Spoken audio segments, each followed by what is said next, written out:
having skirted around and met Syrians through lots of MSF work around the Mediterranean, in Calais, in Jordan, in Lebanon.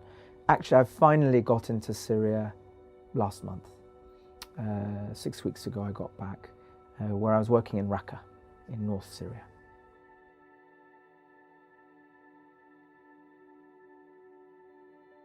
And you arrive, and of course it's not just to drive into town. There are bunkers, there are blown up vehicles, there are blown up bridges, there are danger landmine signs everywhere. You get the feeling that you are far away from anywhere, behind lots of checkpoints in a zone that has clearly seen a lot of destruction recently. And it's a little bit eerie. It reminded me of Haiti. It reminded me of Haiti after the earthquake, where that level of destruction, that many buildings lying in rubbles across an entire expanse of a city. But it's just that much more sinister because it was much more complete. The destruction of Raqqa, just anecdotally looking as you drive through, compared to what I saw in Port-au-Prince, was much more complete and not a natural disaster. So it's sinister. Very soon after the end of the offensive, by November the 18th, MSF was in there, selected a house that hadn't been destroyed. You can put 3 trolleys.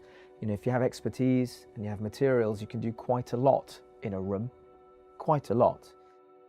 There are landmines and improvised explosive devices strewn across the city, the remnants of war, other things, in other explosive devices intentionally placed there to cause injury, others that are landmines that were originally part of defensive fortifications, or just unexploded bombs that have fallen from an aircraft, and if you touch it, they go.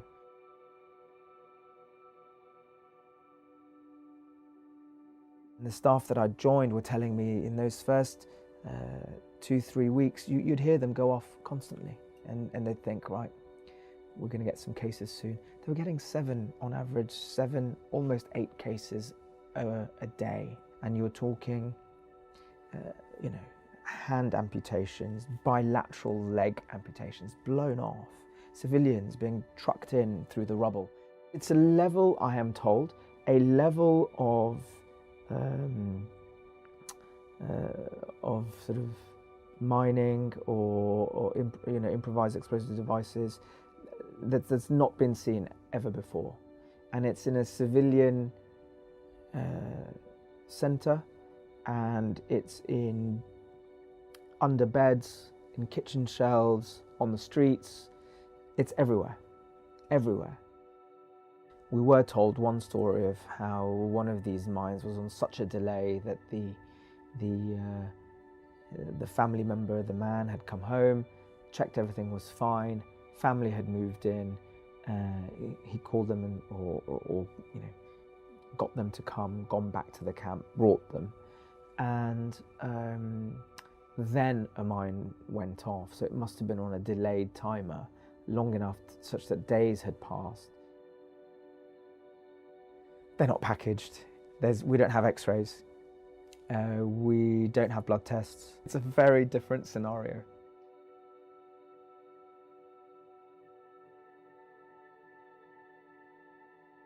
That's a not insignificant journey for someone who's just had both their legs blown off. They won't survive that. And if they've survived getting through the rubble to our little house in Raqqa, they've already got quite a good chance of surviving, but we need to ensure they will survive that 2.5 hours. And someone who's got 2 legs blown off will not.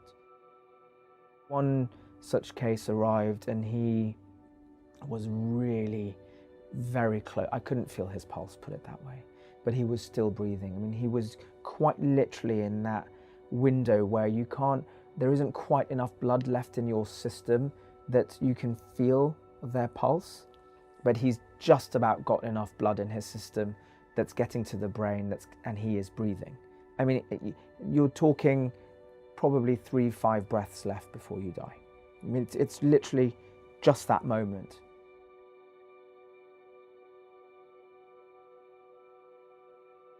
I think if one of us wasn't there at that moment by chance, he wouldn't have survived. He was very, very, very lucky.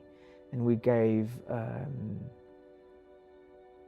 you know, 4 units of blood, 3 litres of fluids. We applied the tourniquets, lots of painkillers, anaesthetic, washed out everything, dressed it so that to minimise any excess bleeding, and shipped him out. And he was so critical that normally we don't send one of the doctors as an escort, because there's usually only 1 doctor on shift, and then there'd be me and 1 backup. So, but we actually sent a doctor on escort for him just to make sure that he arrived at his destination, and he did.